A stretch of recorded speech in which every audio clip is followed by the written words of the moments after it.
नमस्कार विद्यार्थी मित्रांनो, आशा अकॅडमीच्या ऑनलाईन प्लॅटफॉर्मवरती तुमच्या सर्वांचं स्वागत आहे। सगळ्यात महत्त्वाचं, आज मी तुमच्या समोर उभा आहे आणि मी उभा आहे तुम्हाला येणाऱ्या गट क पूर्व परीक्षेसाठी इतिहास विषयाचा अभ्यास करत असताना कुठले टॉपिक फोकस करायचे, कुठल्या टॉपिकचा अभ्यास करायचा आणि त्या टॉपिकवर कशा स्वरूपाचे प्रश्न येतात याचा आपण आढावा घेण्यासाठी मी आज तुमच्या समोर उभा आहे। तर सगळ्यात महत्त्वाचं, सरांनी बॅच चालू केली आहे, अनिकेत पाटील सरांनी बॅच चालू केली आहे। तलाठी म्हणजे गट क पूर्व परीक्षेसाठीची बॅच आहे, ज्यामध्ये तलाठी एक पद आहे, लक्षात ठेवा। त्यासोबत इतर अजून काही पद आहेत, तर या पदासाठी जे काही बॅच असणार आहे, तर या बॅच मध्ये मी तुम्हाला इतिहास विषय शिकवणार आहे। मग इतिहास विषय शिकवत असताना एक 25 ते 30 लेक्चर ह्या बॅच मध्ये असतील आणि त्यासोबत नोट्स पण तुम्हाला तिथे देण्याचा मी प्रयत्न करणार आहे, ज्याच्या माध्यमातून येणाऱ्या गट क पूर्व परीक्षेला जी 25 ऑक्टोबरला तुमची परीक्षा होणार आहे, तर त्या परीक्षेमध्ये इतिहास विषयाचा सगळा अभ्यास तुमचा व्यवस्थित होईल आणि एक रिव्हिजनच्या स्वरूपामध्ये तुम्हाला त्या विषयाचा अभ्यास करून तुम्हाला परीक्षेला जाता येईल। अशा अर्थानं हा सगळा लेक्चर आपला प्रोग्राम काय करणार आहे, होणार आहे, चालणार आहे, लक्षात ठेवा। ठीक आहे, तर सगळ्यात महत्त्वाचं 25 जुलै टू 25 सप्टेंबर असा हा बॅचचा सरांचा कालावधी आहे। सोबत सगळ्यात महत्त्वाचे 120+ व्हिडिओज लेक्चर या बॅच मध्ये तुम्हाला असणार आहेत। तर ह्या बॅच बद्दल जी काही इन्फॉर्मेशन असेल ती अजून तुम्ही सरांना विचारू शकता, सोबत सरांनी तुम्हाला ती सांगितलेली सुद्धा असेल। पण माझ्याकडे काम आहे या बॅच मध्ये की इतिहास विषय शिकवणं आणि ते तुम्हाला परीक्षाभिमुख बनवून देणं, लक्षात ठेवा। त्याच्याबद्दल आपण काय करणार आहेत, आज सगळ्यात महत्त्वाचं चर्चा करणार आहेत। तर गट क पूर्व परीक्षाची तयारी करत असताना आपण इतिहास हा विषय जर घेतला तर आपल्याला प्रश्न असणार आहेत 10। याचा अर्थ एक प्रश्न 1 मार्काला, असे 10 क्वेश्चन म्हणजे 10 मार्क हा आपला इतिहास विषयासाठी तुम्हाला तिथं अभ्यास करायचा आहे, लक्षात ठेवा। म्हणजे पेपर मध्ये इतिहासाचे 10 क्वेश्चन असतील, पण 10 क्वेश्चन साठी आयोगाने सिलेबस दिलाय कोणता, आधुनिक भारताचा इतिहास विशेषतः महाराष्ट्राच्या संदर्भासह। ठीक आहे, म्हणजे लक्षात ठेवा आपल्याला अभ्यास करत असताना आधुनिक भारताच्या इतिहासाचा अभ्यास करायचा आहे। पहिला मुद्दा आधुनिक भारत, आधुनिक भारताला संदर्भ सगळ्यात महत्त्वाचा महाराष्ट्राचा इतिहास। आधुनिक भारताचा इतिहास विषय संदर्भ महाराष्ट्राचा आहे आणि महाराष्ट्र भाग करत असताना आपसुकच हा घटक येतो, लक्षात ठेवा। त्या घटकाचं नाव आहे समाज सुधारक। ठीक आहे, म्हणजे याचा अर्थ आपल्याला गट क पूर्व परीक्षेसाठी इतिहास विषयाचा अभ्यास आपण जेव्हा करायला सुरू करतो तेव्हा आपल्याला 3 घटकाचा अभ्यास करून जायचा आहे। एक म्हणजे आधुनिक भारत, दुसरं म्हणजे महाराष्ट्र आणि तिसरं म्हणजे समाज सुधारक। आणि या 3 घटकाचा अभ्यास केल्यानंतर त्याच्यावर असलेले आपल्याला किती क्वेश्चन असणार आहेत, 10। तर हे 10 क्वेश्चन सुटतील, लक्षात ठेवा। ठीक आहे, तर अशा पद्धतीने आपला हा घटक सगळा त्याच्यामध्ये कव्हर आहे। पण आयोगाने तर सिलेबस मध्ये देताना एका वाक्यामध्ये सिलेबस दिलाय, आधुनिक भारताचा इतिहास विशेषतः महाराष्ट्राच्या संदर्भासह। ठीक आहे, पण समाज सुधारकाचा सिलेबस मध्ये कुठेही उल्लेख नाही। याचा अर्थ असा नाही की समाज सुधारक या घटकावर प्रश्न येणार नाही, पण प्रश्न विचारले जातात, त्यामुळे तो पण घटक व्यवस्थित करून जाणं गरजेचं आहे। मी सगळ्यात शेवटी तुम्हाला या लेक्चर मध्ये सांगेल की कुठले समाज सुधारक करायचे जे की महत्त्वाचे आहेत गट क साठी, तेवढा तुम्ही भाग व्यवस्थित करून जावा, लक्षात ठेवा। ठीक आहे, त्यामुळे इतिहास विषय माझ्याकडे असणार आहे, तर या इतिहास विषयाचा पूर्ण अभ्यास आपण या बॅच मध्ये तुमच्याकडून करून घेणार आहे, लक्षात ठेवा। ठीक आहे, त्यानंतर मग सगळ्यात महत्त्वाचं कोणते टॉपिक आहेत, आधुनिक भारताचा इतिहास विशेषतः महाराष्ट्राचा संदर्भ म्हणलं की आपल्याला कोणते महत्त्वाचे टॉपिक आहेत जे गट क साठी करून जायचे पूर्व परीक्षेला। तर गट क 2026 ला जी होणारी गट क आहे त्यासाठी असलेले टॉपिक तुमच्या इथं समोर तुम्हाला मांडलेत। असे टोटल मी 15 टॉपिक केलेत। ते 15 टॉपिक मधून तुम्हाला 10 क्वेश्चन येतील, लक्षात ठेवा। म्हणजे किती टॉपिक आहे, टोटल 15। ते 15 टॉपिक तुम्ही करायचे, 15 टॉपिक मधून तुमचे 10 क्वेश्चन आयोगाचे त्या फॉर्मॅट मध्ये राहतील। ठीक आहे, आयोग चौकट सोडत नाही, आयोग त्या चौकटीच्या पलीकडे जात नाही, आयोगाने त्या चौकटीला धरूनच प्रश्न विचारलेत, त्यामुळे आपण पण घाबरून जायचं काय कारण नाही, लक्षात ठेवा। त्याच फॉर्मॅट मध्ये आयोग तुम्हाला गट क ला सुद्धा प्रश्न विचारेल। ठीक आहे, म्हणजे असं पण नाही की जुन्या ज्या तलाठीच्या परीक्षा होत होत्या त्या 1 लाइनर प्रश्न येत होते आणि मग ते सोपे प्रश्न होते, तसे पण मुलाचा समज आहे। पण गट क हे आयोग सगळ्यात महत्त्वाचं, गट ब गट क चे जसे पेपर राहिलेत 2025 चा तुम्ही गट क चा पेपर त्यासाठी तुम्ही बघू शकता, 2024 चा गट क चा पेपर त्यासाठी तुम्ही बघू शकता, म्हणजे तुम्हाला अंदाज येईल की आयोग प्रश्न विचारतं कसं, लक्षात ठेवा। ठीक आहे, म्हणजे आपल्याला पहिल्यांदा PYQ माहिती असणं गरजेचं आहे। प्रश्न कसे येतात तशा अँगलनं मग तयारी करायला पाहिजे, म्हणजे तुम्हाला परीक्षेचे असलेले प्रश्न सुद्धा पुढच्या काळामध्ये ते भीती वाटणार नाही आणि ते प्रश्न सुटून जातील, लक्षात ठेवा। ठीक आहे, त्यामुळे सगळ्यात महत्त्वाचं टॉपिक मग आता कोणते 15 टॉपिक करायचे त्याच्याबद्दल आपण चर्चा करू। तर पहिला टॉपिक आहे कायदे। मग आता लक्षात ठेवा परीक्षेला एक क्वेश्चन कायद्यांवर असतो, लक्षात ठेवा. मग कायदे म्हणलं की 1773 पासून 1947 पर्यंत कायदे करायचे. पण यातले महत्वाचे कायदे कोणते आहेत तर सगळ्यात महत्वाचं 1773चा रेग्युलेटिंग ऍक्ट, 1784चा पिट्स इंडिया ऍक्ट, 1813चा चार्टर ऍक्ट, 1833चा चार्टर ऍक्ट आणि 1853चा चार्टर ऍक्ट, ज्याच्यावर परीक्षेला क्वेश्चन असतात. त्यानंतर पुढे लक्षात ठेवा, राणी 1857चा उठाव झाल्यानंतर 1858चा कायदा केला आणि ईस्ट इंडिया कंपनीचा शेवट झाला. भारतामध्ये ब्रिटिश पार्लमेंटनं सगळी सत्ता हातामध्ये घेतली. तो कायदा महत्वाचा आहे कारण बदल डायरेक्ट झालेला होता. त्यानंतर पुढे इंडियन काउन्सिल ऍक्ट सरकारनं पास केले आणि इंडियन काउन्सिल ऍक्ट महत्वाचे आहेत ज्यांच्यावर परीक्षेला क्वेश्चन राहतात. मग इंडियन काउन्सिल ऍक्ट 4 होते, लक्षात ठेवा. एक 1861चा कायदा, 1892चा कायदा, 1909चा कायदा आणि 1919चा कायदा. हे 4 कायदे इंडियन काउन्सिल ऍक्ट म्हणून महत्वाचे आहेत ज्यांच्यावर प्रश्न असतो. आणि त्यानंतर सगळ्यात महत्वाचा कायदा 1935चा आणि ज्या कायद्यानं स्वातंत्र्य भेटलं तो कायदा 1947चा. म्हणजे लास्ट टाइम गट ब ला कसा क्वेश्चन होता, हे कायदे आणि त्याचे पुढे वैशिष्ट्य तरतुदी यांच्या जोड्या लावा, असा पण प्रश्न येतो. 1909च्या कायद्यावर लोकमान्य टिळकांनी केलेली टीका विचारली होती. म्हणजे याचा अर्थ प्रश्न येतात. मग याचा अर्थ हे सगळे कायदे तुम्ही परीक्षेला करून जायचे. मग 1773 पासून 1947 मधले महत्वाचे कायदे आहेत, लक्षात ठेवा. आता हे 3 महत्वाचे कायदे 1919, 1935 आणि 1909. 1935 हे 3 कायदे खूप महत्वाचे आहे ज्याच्यावर परीक्षेला क्वेश्चन विचारला जातो. त्यामुळे ते 3 कायद्यावर विशेष असा फोकस ठेवा, परीक्षेला क्वेश्चन विचारतील. पण एक लक्षात ठेवा, मी गट क ची तयारी करतोय तर पहिला टॉपिक आहे कायदे. कायदे करून जायचे आणि मग कायदे 1773 पासून कधीपर्यंत येतं 1947 पर्यंत. त्यानंतर दुसरा टॉपिक कुठला, जमीन महसूल सुधारणा. आता ते पण लक्षात ठेवा, कायदे करत असताना नेमकं कायद्यामध्ये काय लक्षात ठेवायचं, एक कायदे आणि त्या कायद्यामधल्या असलेल्या तरतुदी लक्षात ठेवायचं, कायदे आणि त्या कायद्यावर केल्या गेलेल्या टीका लक्षात ठेवायचं. त्यामुळे तरतुदी आणि टीका याच्यावर परीक्षेला क्वेश्चन विचारतात. त्यानंतर जमीन महसूल सुधारणा. जमीन महसूल सुधारणा 4 आहेत, लक्षात ठेवा, ज्यावर प्रश्न येतात. पहिलं वॉरन हेस्टिंगची जमीन महसूल व्यवस्था व्यवस्थित करून जायचं. त्यानंतर कॉर्नवालिसची जमीन महसूल व्यवस्था प्रश्न असतो. गट ब ला प्रश्न होता की कायमदार पद्धतीमधून सगळ्यात जास्त फायदा कोणाला झाला, जमीनदारांना झाला. ठीक आहे. त्यानंतर तिसरी पद्धत रयतवारी पद्धत. रयतवारी पद्धत व्यवस्थित करा ज्याचा संबंध महाराष्ट्रासोबत आहे. आणि त्यानंतर सगळ्यात महत्वाचं महालवारी पद्धत. महालवारी पद्धतीमध्ये अख्खं जमीन महसुलासाठी गाव जबाबदार होतं, ते पण महत्वाचा भाग आहे, प्रश्न आला होता, लक्षात ठेवा. त्यामुळे या 4 लोकांच्या महसूल पद्धती ज्यावर परीक्षेला क्वेश्चन असतात. आणि जमीन महसूल टॉपिक करत असतानाच तुम्हाला दुष्काळ आयोग पण भेटतील. तिथं 6 दुष्काळ आयोग आहेत ज्याच्यावर परीक्षेला गट क ला प्रश्न होते. त्यामुळे 6 दुष्काळ आयोग पण करा. म्हणजे जमीन महसूल सुधारणा टॉपिक करत असताना 4 जमीन महसूल पद्धती आणि सोबत दुष्काळ आयोग हा भाग इथं कव्हर झाला पाहिजे, परीक्षेला क्वेश्चन येतात. त्यानंतर शिक्षण पद्धतीचा झालेला विकास. मग याच्यामध्ये काय करायचं लक्षात ठेवा, 1813च्या चार्टर ऍक्टनं 1 लाख रुपये शिक्षणासाठी आले होते.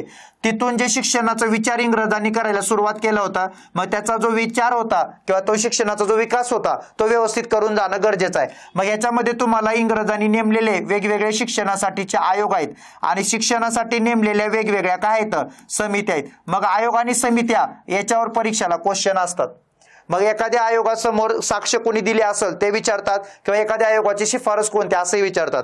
म्हणजे लक्षात ठेवा 1854च्या चालसूड खलित्यापासून 1948-49 ला राधाकृष्णन आयोग होता. इथपर्यंतचे सगळे शिक्षणाचे आयोग व्यवस्थित करा, परीक्षेला क्वेश्चन विचारतात. आपण त्या बॅच मध्ये व्यवस्थित घेणार आहे सगळं, त्यामुळे काही तुम्हाला टेन्शन घ्यायचं कारण नाही, लक्षात ठेवा. ठीक आहे. त्यानंतर सामाजिक धार्मिक सुधारणा चळवळ. आता सामाजिक धार्मिक सुधारणा चळवळ हा टॉपिक तसा महत्वाचा, 1 किंवा 2 प्रश्न या टॉपिक असतात. पण या टॉपिक मध्ये तुम्हाला हिंदू धर्म सुधारणा चळवळ व्यवस्थित करून जायचे, लक्षात ठेवा. ज्या हिंदू धर्म सुधारणा चळवळीमध्ये ब्राह्मो समाज आहे, प्रार्थना समाज आहे, आर्य समाज आहे, सत्यशोधक समाज आहे, थिओसॉफिकल सोसायटी आहे, यंग बंगाल चळवळ आहे, रामकृष्ण मिशन आहे. या 7 धर्म सुधारणा चळवळ ज्याच्यावर परीक्षेला क्वेश्चन असतात आणि त्यातल्या त्यात विशेष करून आयोग फोकस महाराष्ट्रावर करतं. मग महाराष्ट्राशी 3 आहेत, लक्षात ठेवा, प्रार्थना समाज, आर्य समाज आणि सत्यशोधक समाज. ज्यावर परीक्षेला क्वेश्चन असतात. प्रार्थना समाजावर पाठीमागच्या 4 वर्षात आयोग सलग प्रश्न विचारत आले, त्यामुळे तो भाग सुद्धा तुम्ही व्यवस्थित करून जाणं गरजेचं आहे. आणि हिंदू सोबत मुस्लिम धर्म सुधारणा चळवळ सुद्धा करा, परीक्षेला क्वेश्चन येतात. मग मुस्लिम धर्म सुधारणा चळवळीमध्ये 6 आहेत. 6 धर्म सुधारणा चळवळीचा नाव, धर्म सुधारणा चळवळीचा उद्देश आणि धर्म सुधारणा चळवळीचं नेतृत्व याच्यावर परीक्षेला क्वेश्चन येतात. ठीक आहे, त्यामुळे हिंदू आणि मुस्लिम धर्म सुधारणा चळवळीवर प्रश्न असतात. त्यानंतर महाराष्ट्राची धर्म सुधारणा चळवळीत अजून तुम्हाला 3 भेटतील, ज्ञानप्रसारक सभा, मानव धर्म सभा आणि परमहंस सभा, याच्यावर पण प्रश्न असतात. जो भाग इथंच कव्हर होईल, लक्षात ठेवा. पण खूप महत्वाचा भाग आहे सामाजिक धार्मिक सुधारणा चळवळ, प्रश्न असतो. त्यानंतर उठाव, लक्षात ठेवा. आता उठाव हा टॉपिक एकदम व्यवस्थित करायचा, कारण का कमीत कमी एक प्रश्न, जास्तीत जास्त 2 प्रश्न उठावर असतात. पण उठाव करत असताना तुम्हाला 3 उठाव करायचे, लक्षात ठेवा. पहिलं 1757 ते 1857 मधले उठाव, त्यानंतर दुसरा 1857चा उठाव आणि तिसरं शेतकरी उठाव, लक्षात ठेवा. ठीक आहे, हे 3 उठाव महत्वाचे आहेत. मग या उठावामध्ये तिन्ही पण लक्षात ठेवताना काय लक्षात ठेवायचं, एक उठावाचं नाव आणि त्या भागामध्ये काम करणारा व्यक्ती किंवा नेतृत्व देणारा व्यक्ती, ज्याच्यावर परीक्षेला क्वेश्चन असतात.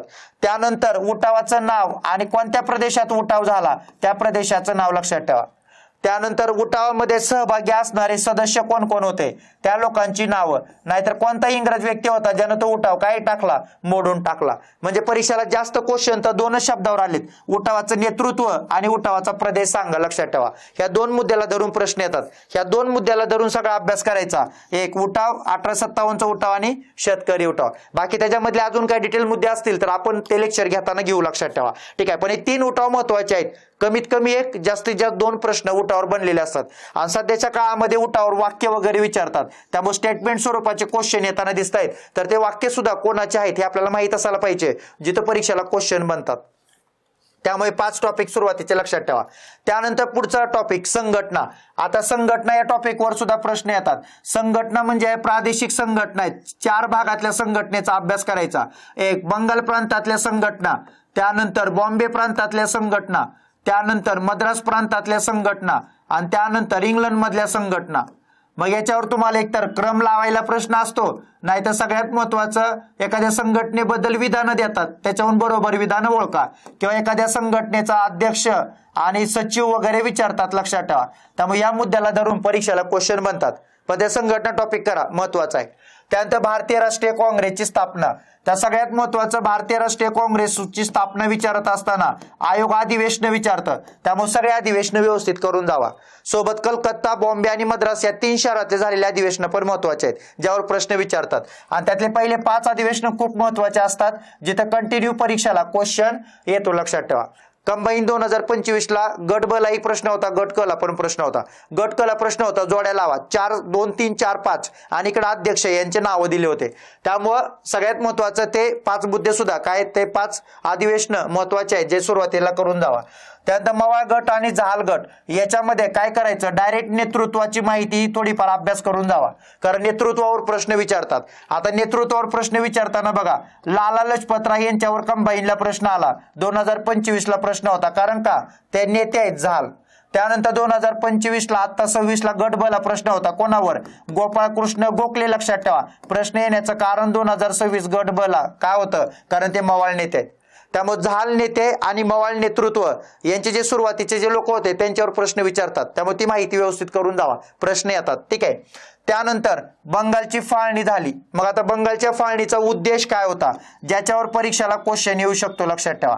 ठीक आहे. आणि बंगालच्या फाळणीला विरोध म्हणून चालू झालेली स्वदेशी चळवळ, तर या स्वदेशी चळवळीचे नेते लक्षात ठेवायचं, त्यांनी केलेलं कार्य लक्षात ठेवायचं आणि कोणत्या भागातून कोणता व्यक्ती नेतृत्व करत होता ते लक्षात ठेवायचं, ज्यावर प्रश्न असतात. ठीक आहे. त्यामुळे स्वदेशी चळवळ महत्वाची आहे. त्यानंतर होम रूल चळवळ 2024 ला प्रश्न विचारला होता, लक्षात ठेवा. होम रूल म्हणजे काय, होम रूलचा काय विचारला होता, अर्थ विचारला होता. पण होम रूल चळवळ 2 लोकांची होती, लक्षात ठेवा. एक लोकमान्य टिळक आणि दुसरं ॲनी बेझंट. पण होम रूल चळवळीबद्दल डिटेल माहिती लक्षात ठेवायची, परीक्षेला क्वेश्चन येतात, लक्षात ठेवा. ठीक आहे. त्यानंतर महात्मा गांधी आणि त्यांच्या लोक चळवळी 2025 ला प्रश्न होता, महात्मा गांधीजींनी भारतात आल्यानंतर कोणत्या चळवळी यशस्वी केल्या सुरुवातीच्या काळामध्ये. 2025च्या गट क ला प्रश्न होता. मग सुरुवातीला इथं महात्मा गांधीच्या असलेल्या लोक चळवळीचा डिटेल अभ्यास करून जायचं.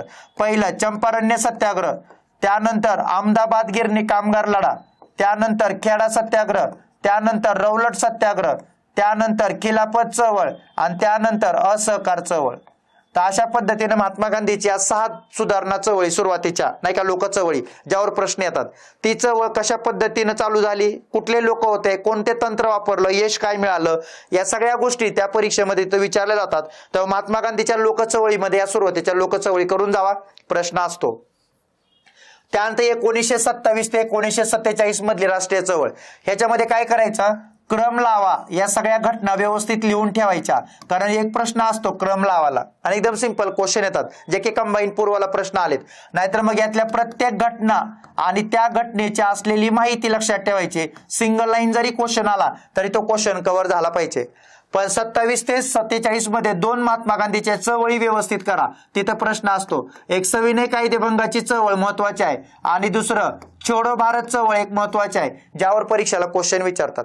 त्यामुळे छोडो भारत चळवळ ठिकाणं आणि नेतृत्व, सविनय कायदेभंगाची चळवळ त्यातले ठिकाणं आणि नेतृत्व, असा अँगलला अभ्यास करा. परीक्षेला क्वेश्चन एखादा तरी इथं बनवू शकतो. महात्मा गांधीजीच्या चळवळीवर एखादा तरी प्रश्न असतो, त्यामुळे या सगळ्या चळवळी असहकारापासून महत्वाच्या आहेत. त्यानंतर मुस्लिम लीगची स्थापना, मुस्लिम लीगची स्थापना कशी झाली त्याची पार्श्वभूमी महत्वाची आहे आणि 4 मुस्लिम नेते ज्यांच्यावर आयोग प्रश्न विचारतं, त्यामुळे ते 4 नेत्याचा अभ्यास करायचा. एक सर सय्यद अहमद खान, हे एक महत्वाचे व्यक्ती आहेत ज्यांच्यावर कंटिन्यू प्रश्न असतात.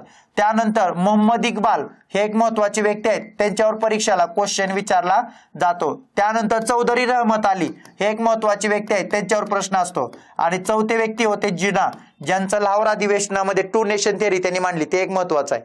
त्यामुळे 4 नेते आणि मुस्लिम लीगची स्थापना कशी झाली याचा सगळा इतिहास. पण मुस्लिम लीग सोबत तिथंच तुम्हाला हिंदू महासभा पण अभ्यासाला आहे, त्यामुळे हिंदू महासभेवर सुद्धा पाठीमागच्या 2 परीक्षेला कंटिन्यू प्रश्न होते, तो सुद्धा भाग आपण तिथं हिंदू महासभेचा तिथं घेऊया, लक्षात ठेवा. त्यानंतर क्रांतिकारी चळवळ, क्रांतिकारी चळवळ सुद्धा महत्वाचा टॉपिक आहे, ज्याच्यावर परीक्षेला कंबाईन पूर्वला क्वेश्चन असतात. हा टॉपिक पण व्यवस्थित करून जायचं. क्रांतिकारी चळवळीमध्ये 3 प्रांतातल्या क्रांतिकारी चळवळी आहेत. पहिलं भारत, त्यानंतर इंग्लंड आणि त्यानंतर अमेरिका, लक्षात ठेवा. या 3 प्रांतातल्या क्रांतिकारी चळवळीचा अभ्यास करायचा. भारत म्हणलं परत त्याचे 4 भाग येतात. त्यातला पहिला महाराष्ट्र, त्यानंतर पंजाब, त्यानंतर बंगाल आणि त्यानंतर युपीचा भाग, या भागात घडलेलं क्रांतिकार्य. ठीक आहे, त्यातला मग आपला भाग महत्वाचा आहे महाराष्ट्राचा, त्याच्यावर क्वेश्चन असतात. त्यानंतर इंग्लंडमध्ये क्रांतिकार्य चालू होतं ते एका हाऊसच्या माध्यमातून, इंडिया हाऊस, श्यामजी कृष्ण वर्मा यांचं. आणि अमेरिकेतला जर तुम्ही विचार करायला गेला तर लाला हरदयाळ यांचे गदर पार्टीचं असलेलं काम सगळं इथं प्रश्न विचारतात. क्रांतिकारी टॉपिक महत्वाचा आहे. आता कंबाईनला पण प्रश्न होता ना की सॉन्डरची हत्या कुणी केली, पुण्याचा कमिशनर रॅड, लक्षात ठेवा. आता प्रश्न आला होता, प्रश्न विचारतात, त्यामुळे तो टॉपिक महत्वाचा आहे. कामगार चळवळ, कामगार चळवळ सुद्धा महत्वाची, एक प्रश्न असतो परीक्षेला.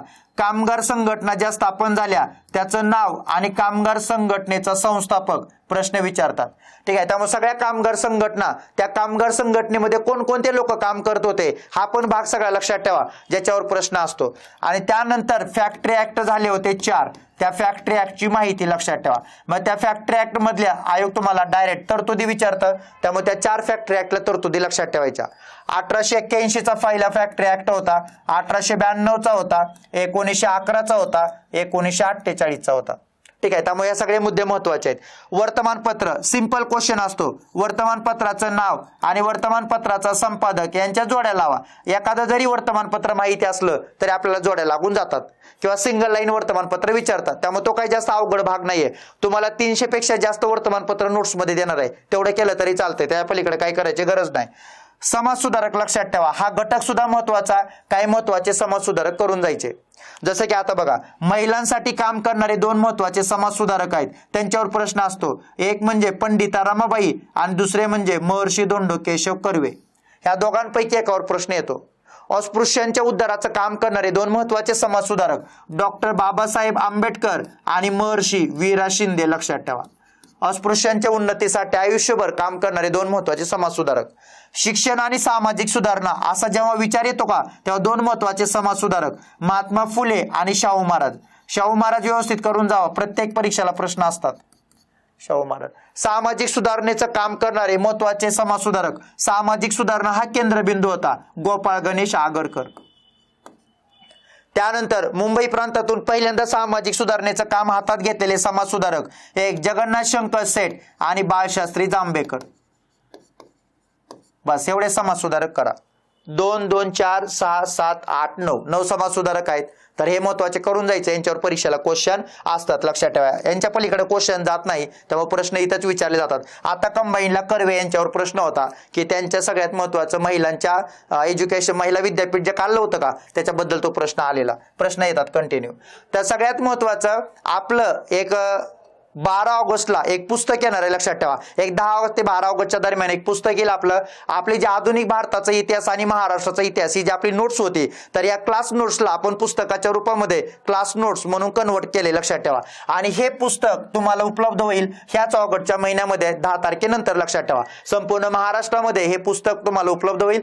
ह्या आजपर्यंत तुम्ही आपल्या नोट्सवर विश्वास ठेवला, नोट्सचा वापर करून तुम्हाला मार्क सुद्धा आले, पण त्याच नोट्सला थोडा ऍडव्हान्स स्वरूपामध्ये बनवण्याचा प्रयत्न पुस्तकाच्या रूपाने केलाय. तर हे पुस्तक सर्वांसाठी उपलब्ध असेल, लक्षात ठेवा. ह्या पुस्तकाच्या माध्यमातून तुमची इतिहासाची तयारी अजून होईल व्यवस्थित. आणि आधुनिक भारतासोबत महाराष्ट्राचा इतिहास त्याला अटॅच केलेला आहे, म्हणजे दोन्ही घटक तुमचे परीक्षेचे जे तुम्हाला लागतात का ते दोन्ही एकत्र करण्याचा तिथं प्रयत्न केलेला आहे. हे नक्की तुम्हाला आजपर्यंत नोट्स तर तुम्हाला आवडलेले आहेतच, पण पुस्तक सुद्धा तुम्हाला येणाऱ्या काळामध्ये नक्की ते आवडेल अशी आशा आहे, लक्षात ठेवा. आणि सगळ्यात महत्वाचे पुस्तक तुम्हाला लवकरच तुमच्या हातामध्ये पडेल, लक्षात ठेवा. ठीक आहे. तर सगळ्यात महत्वाचं पुण्यामध्ये एबीसी मध्ये फ्युचर बुक सेंटर आहे, तिथं तुम्हाला ते पुस्तक उपलब्ध होईल. आणि आपल्या ऍप वरून सुद्धा हिस्ट्री बाय पवन सर हे आपल्या ऍप्लिकेशन वरून सुद्धा तुम्ही हे पुस्तक परचेस करू शकता. मी तिथं तुम्हाला लिंक ठेवेल, तिथून तुम्ही ते ऑर्डर करू शकता. ठीक आहे. तर 10 ऑगस्टच्या नंतर हे तुम्हाला उपलब्ध होईल, तर ते पुस्तक सुद्धा नक्की बघा.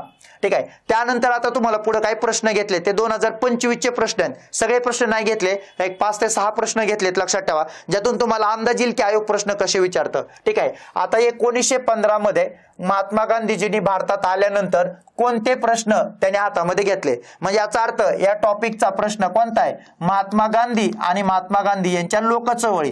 कारण सुरुवातीच्या असलेल्या लोकचळवळीवर हा प्रश्न विचारला गेलेला आहे, लक्षात ठेवा. ठीक आहे. त्यामुळे सगळ्यात महत्वाचं बिहार मधला चंपारण्य सत्याग्रह, खेडामधील शेतकऱ्यांचा शेतसाऱ्याचा प्रश्न, अहमदाबाद मधला कामगारांचा प्रश्न, हे 3 प्रश्न महात्मा गांधींनी सोडवले होते. त्यामुळे याचं उत्तर आहे अ ब क, लक्षात ठेवा. ड उत्तर येत नाही. पण हा टॉपिक कोणता आहे, महात्मा गांधी आणि त्याच्या लोकचळवळी, जो की आपण हा टॉपिक बघितला, लक्षात ठेवा. फक्त तुम्हाला सांगायचंय प्रश्न कसे येतात त्यामुळे दिलेत. आता हा लक्षात ठेवा, खाली विधाने वाचून कोणत्या स्त्री सुधारकाच्या कार्याची ओळख मिळते, लक्षात ठेवा. शारदा सदन, आर्य महिला समाज यांच्या स्त्री उद्धाराच्या कार्यात त्या काय होत्या, सक्रिय होता. 1913ला सरकारनं त्यांना कैसर हिंद पुरस्कार दिला. 1894 मध्ये त्यांनी हिंदी लेडीज सोशल क्लब काढला. नंतर त्यांना ठाकरसी टाटा या कुटुंबियातील स्त्रियांनी सुद्धा त्यांच्या कार्याला प्रेरणा दिली किंवा आर्थिक पाठबळ दिलं, लक्षात ठेवा. हे विधान कोणाबद्दल आहेत. आता ही सगळी माहिती आपल्याला सामाजिक धार्मिक सुधारणा चळवळ बघतानाच कव्हर होते. कारण सामाजिक धार्मिक सुधारणा चळवळ बघताना आपण प्रार्थना समाज बघतो आणि प्रार्थना समाजासोबत योगदान आहे कोणाचं, रमाबाई रानडे यांचं, लक्षात ठेवा. हे सगळे विधान रमाबाई रानडे यांच्याशी संबंधित आहेत. म्हणजे याचा अर्थ तिथं प्रार्थना समाजामध्ये त्यांचे योगदान आहे, हे सगळी माहिती तिथंच कव्हर होते. ठीक आहे. हा एक क्वेश्चन सामाजिक धार्मिक मधला. 1857च्या उठावाबद्दलचा प्रश्न आहे, लक्षात ठेवा. तर सगळ्यात महत्वाचं बरोबर विधान ओळखा. आता साताऱ्याचे छत्रपती प्रतापसिंह यांचं राज्य परत मिळवण्याचा प्रयत्न रंगराव पागे यांनी केला. हे वाक्य चुकीचं आहे, कारण तिथं रंगो बापूजी गुप्ते होते, लक्षात ठेवा. रंगराव पागे हैदराबाद मध्ये होते. आता पुढच्या काळामध्ये विचारू शकतात मग हैदराबाद मध्ये कोण होते. ठीक आहे. 31 जुलै 21 आणि 28व्या तुकडीतील शिपायांनी बंड केलं. हे विधान आयोगाने सेकंड आन्सर चूक दिलं, तर लक्षात ठेवा. ठीक आहे. त्यामुळे 2 विधान चूक होते. नरगुंद मध्ये बाबासाहेब भावे होते, त्यांनी उठाव केला होता, हे वाक्य बरोबर आहे. आणि आंबापाणीची लढाई 11 एप्रिलला झाली होती बिर्ला इंग्रज यांच्यामध्ये, हे पण बरोबर आहे. त्यामुळे उत्तर आहे क आणि ड, लक्षात ठेवा. म्हणजे याचा अर्थ हा टॉपिक कोणता आहे, टॉपिक बघा 1857चा उठाव. 1857च्या उठावाबद्दलचा क्वेश्चन आहे, महाराष्ट्राशी संबंधित आहे. त्यानंतर बघा काँग्रेसचे अधिवेशन. आता हा टॉपिक कोणता आहे, भारतीय राष्ट्रीय काँग्रेस आणि काँग्रेसचे असलेले अधिवेशन. ठीक आहे. त्यामुळे भारतीय राष्ट्रीय काँग्रेस आणि काँग्रेसच्या अधिवेशनाबद्दल प्रश्न आहे. कुठलं अधिवेशन, 2रं, 3रं, 4थं आणि 5वं. आणि पुढे तुम्हाला अध्यक्ष दिलेत. आता 2ऱ्याचे अध्यक्ष कोण होते, दादाबाई नौरोजी. 3ऱ्याचे अध्यक्ष कोण होते, बद्रुद्दीन तय्यबजी. 4थ्याच्या अध्यक्षाचे जॉर्ज यूल होते आणि 5व्याचे होते विल्यम योडबर्न. याचा अर्थ 3-1-4-2 असलेला पर्याय, 3-1-4-2 असलेला पर्याय एक ठिकाणीच आहे, लक्षात ठेवा. ते त्या प्रश्नाचं उत्तर आहे. त्यानंतर कायमदारा महसूल पद्धत म्हणजे टॉपिक बघा कोणता टॉपिक आहे, जमीन महसूल सुधारणा. जमीन महसूल सुधारणाबद्दलचा प्रश्न आहे. आता जमीन महसूल सुधारणावर प्रश्न आला होता, कायमदार महसूल पद्धतीत कोणाला फायदा झाला? सगळ्यात जास्त फायदा कोणाला झाला? जमीनदारांना, शेतकऱ्यांना नाही. हे तर दोन घटक नव्हतेच कायमदारामध्ये, त्यांचा काही संबंधच येत नाही. म्हणजे याचा अर्थ उत्तर आहे फक्त काय ब. पण टॉपिक बघा, जमीन महसूल सुधारणा. म्हणजे हे टॉपिक मग मी का लिहिलेत? मी तुम्हाला तेच सांगतोय, तुम्ही तेच टॉपिक करा 15 जे मी सांगितलेले आहेत. त्याच्या पलीकडे क्वेश्चन जाणार नाही, कारण आयोगाची चौकट आहे आणि आयोग चौकटीच्या पलीकडे जात नाही. आपणच उलट चौकटीच्या बाहेर कुठेतरी पळायचा प्रयत्न करतो आणि मग सगळ्यात महत्त्वाचं मार्क पुढे येत नाहीत, लक्षात ठेवा. ठीक आहे, तर सगळ्यात महत्त्वाचं एकदम साधा सिंपल इतिहास आहे. परीक्षेला मार्क मिळवून देण्याची जबाबदारी माझी, त्यामुळे तुम्ही जास्त लोड घ्यायचा नाही. जेवढं सांगतोय तेवढं करा, परीक्षेला मार्क मिळून जातील, लक्षात ठेवा. ठीक आहे, त्यामुळे सगळ्यात महत्त्वाचा हा टॉपिक. खालीलपैकी कोणतं वर्तमानपत्र आणि साहित्याशी लाला लजपतराय यांचा संबंध होता? बघा, लाला लजपतराय जहाल नेतृत्व, ज्यांच्यावर प्रश्न विचारला म्हणून तुम्हाला म्हणलं जहाल आणि मवाळ नेते करा, परीक्षेला क्वेश्चन असतात. पंजाबी हे त्यांचं वर्तमानपत्र होतं. यंग इंडिया त्यांचा ग्रंथ होता. वंदे मातरम या वर्तमानपत्रातून त्यांनी पॅसिव्ह रेजिस्टन्स थेअरी ही त्यांची नव्हती, लक्षात ठेवा. अरविंद घोष यांचे होते. आता आज जर आयोगाने हे वाक्य चुकीचं दिलं असेल तर उद्या आयोग सेपरेट प्रश्न विचारणार तुम्हाला, पॅसिव्ह रेजिस्टन्स थेअरी कोणाची आहे? पॅसिव्ह रेजिस्टन्स थेअरी कोणाची होती? अरविंद घोष यांचे. वेगळा प्रश्न बनू शकतो आणि असेच प्रश्न येतात. त्यामुळे अभ्यास करत असताना PYQ व्यवस्थित करा. PYQ वर कमांड पाहिजे, लक्षात ठेवा. PYQ आणि कंटेंट याची जोड द्या, बाकी अवघड काहीच नाहीये. ठीक आहे, त्यामुळे कंटेंटला PYQ ची जोड दिली तर आपला अभ्यास पण चांगला होतो. पॉलिटिकल फ्युचर ऑफ इंडिया त्यांचा ग्रंथ आहे, लक्षात ठेवा. पण संबंध नाही विचारलंय म्हणजे याचा अर्थ क संबंध नव्हता. उत्तर आहे केवळ क, लक्षात ठेवा. पण टॉपिक आहे जहाल गट आणि जहाल गटाचं नेतृत्व. ठीक आहे, त्यानंतर 1919चा कायदा आला का? कायद्यावर प्रश्न म्हणजे आपण जे पहिला बघितलं कायदे सगळे करून जायचे. 1919च्या कायद्याबद्दलचा क्वेश्चन आहे. त्रुटींची चौकशी करण्यासाठी कोणती कमिटी नियुक्त केली, लक्षात ठेवा. तर त्या कमिटीचं नाव होतं मुडीमन कमिटी, फक्त लक्षात ठेवा. ते तो क्वेश्चन आहे. ठीक आहे, असे क्वेश्चन येतात. त्यानंतर सगळ्यात महत्वाचं सराव करणं महत्वाचं आहे. बघा, आयोग जेव्हा आपण जेव्हा एखाद्या परीक्षेचा अभ्यास करतो किंवा एखाद्या परीक्षेला जाण्याच्या अगोदर आपली जे काही 4-5 महिने तयारी चालू असते, त्या तयारीमध्ये अजून एक गोष्ट राहते, लक्षात ठेवा. कंटेंट तुमच्याकडे आहे, PYQ तुम्ही बघितलेत, पण तुम्ही सातत्यानं सराव केला पाहिजे. प्रश्न सोडवायचा जर कंटिन्यू सराव केला तर चुका आपल्या लक्षात येतील, त्या चुका परीक्षेच्या हॉलमध्ये होणार नाहीत. त्यामुळे चुका जर करेक्शन करत गेलो तर आपण परफेक्ट बनणार आहे एक दिवस, लक्षात ठेवा. पण त्या चुका शोधायच्या कशा, यासाठी तुम्हाला जास्तीत जास्त प्रश्न तुमच्या डोळ्याखालून घालायला लागतील. आणि हे प्रश्न सोडवायचे जर प्रॅक्टिस असेल तर पेपरच्या हॉलमध्ये बसल्यानंतर ना टेन्शन येणार आहे, ना प्रश्न बघितल्यानंतर तो अवघड वाटणार आहे, कारण त्याचा सराव तुम्ही अगोदर केलेला आहे. आणि ही सरावाची गरज पूर्ण करण्याचा प्रयत्न तुम्हाला एका पुस्तकाच्या माध्यमातून कव्हर केलाय. ते पुस्तक आहे 5555 प्लस सराव प्रश्न संच. तर हे पुस्तक सध्या उपलब्ध आहे. हे पुस्तक जर तुम्हाला वाटलं की मला टॉपिक नुसार मला MCQचा सराव करायचा आहे तर MCQचा सराव करण्यासाठी हे पुस्तक तुम्हाला पुण्यामध्ये भेटेल किंवा आपल्या ऍप वरून तुम्ही स्टोअर ऑप्शन मधून जाऊन तुम्ही काय करू शकता, पुस्तक मागवू शकता. त्यामुळे हे 5555 पुस्तक जिथे तुम्हाला 5700 प्रश्नासहित सरावासाठी उपलब्ध करून दिले. ह्यातले सराव प्रश्न परीक्षेला रिपीट होतात. आता 3 प्रश्न आहे असे रिपीट झाले, लक्षात ठेवा. कारण PYQच्या आधारावर सराव प्रश्न आहेत आणि टॉपिक झाल्यानंतर सराव दिलेत, मिक्स सराव आहेत, लक्षात ठेवा. वेगवेगळ्या 6 प्रकारामध्ये हे पुस्तक विभागणी केलेलं आहे. खूप सुंदर असं पुस्तक आहे. जे की तुम्हाला सराव करायचा असेल तर तुम्ही हे पुस्तकाचा नक्की वापर करू शकता. सराव अधिक यश निश्चित या टॅगलाईन खाली हे पुस्तक पब्लिश झालेलं आहे, जे सध्या भेटतंय, लक्षात ठेवा. ठीक आहे, हे पुस्तक एक आहे. त्यानंतर आपले 2 अपकमिंग पुस्तक आहेत जे की सगळ्यात महत्वाचं मार्च आपलं ऑगस्टच्या एंडिंगला ते पुस्तक येतील. बऱ्याचशा मुलांचं म्हणणं होतं इतिहासाच्या आयोगाचे क्वेश्चन UPSC पासूनचे सगळे काय करा, विश्लेषणासहित एखादं सर पुस्तक काढा. मग त्याच विद्यार्थ्यांच्या मागणीला समोर ठेवून एक 7-8 महिने कंटिन्यू त्या पुस्तकावर काम चालू होतं. हे काम आता ऑगस्ट मध्ये संपत आलंय. फायनल लेआउटचं काम चालू आहे, लक्षात ठेवा.